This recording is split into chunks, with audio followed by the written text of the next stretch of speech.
Isa pong magandang araw. Ngayon po tayo ay nasa tahanan ni Kapitana Saibel. Dito pa rin po sa Barangay Kalasuma, Panukulan, Quezon. At ipapollow up lang din po natin kung ano na yung posibleng ginagawa ni Kapitana o ng barangay para po doon sa inilapit nating may karamdaman si Nanay Sosa, ni Imelda Sosa at yung kanyang anak. Tapos si Tatay Jacinto na rin.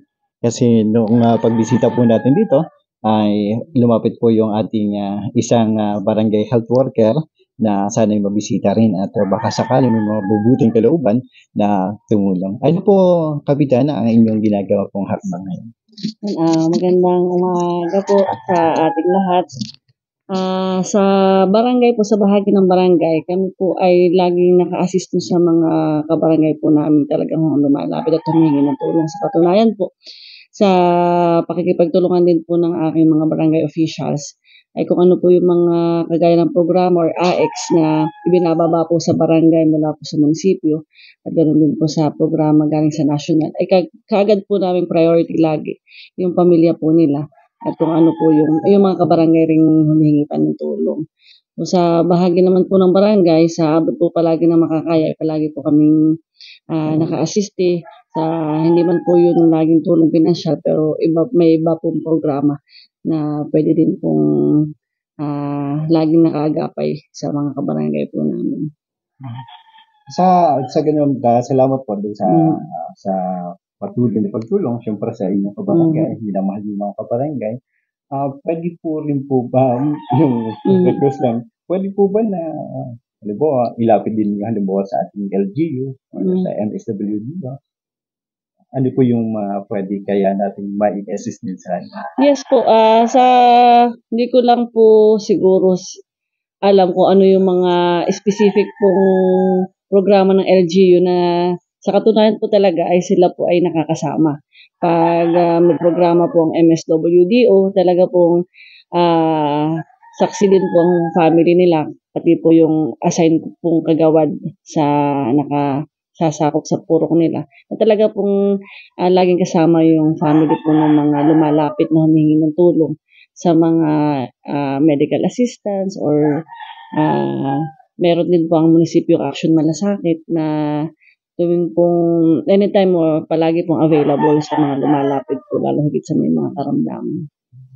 Lagi pong sinasamahan at ginagabayan po namin yung mga kabarangay na mahingi ng tulong.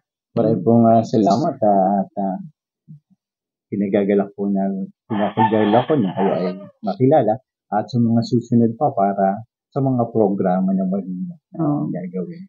Sa bahagi po ng barangay, kami po lubos din nagpapasalamat sa inyo po, Sir Saldi, at sa inyo pong mga kasama, ganoon din sa Veritas.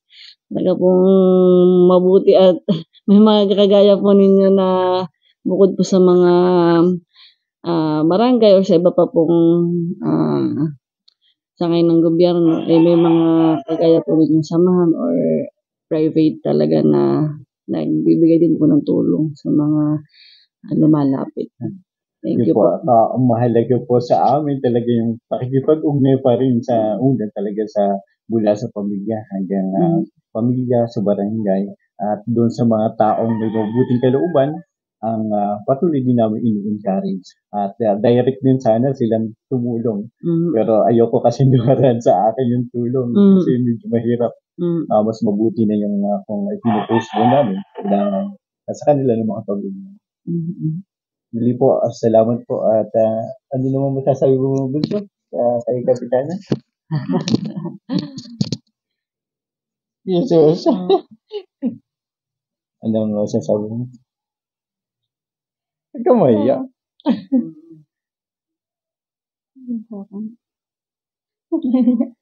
Nahihiya daw po, nahihiya. Ang banligod po ninyo ay nagpapasalamat kay Kapitana kasi nahihiya itong ating kasama. Muli po maraming salamat sa inyo. Patuloy pa rin pong pagsubaybay para sa ating mga kababayan dito sa bahagi ng Pulilio Island at sa mga taong may mabubuting kalooban. Kami po ay nagpapasalamat sa inyo. Sa mga tutulong pa rin po, pwede po kayo makipag-ugnayan sa kanila o sa kanilang barangay captain. Muli po, maraming salamat. Magandang araw.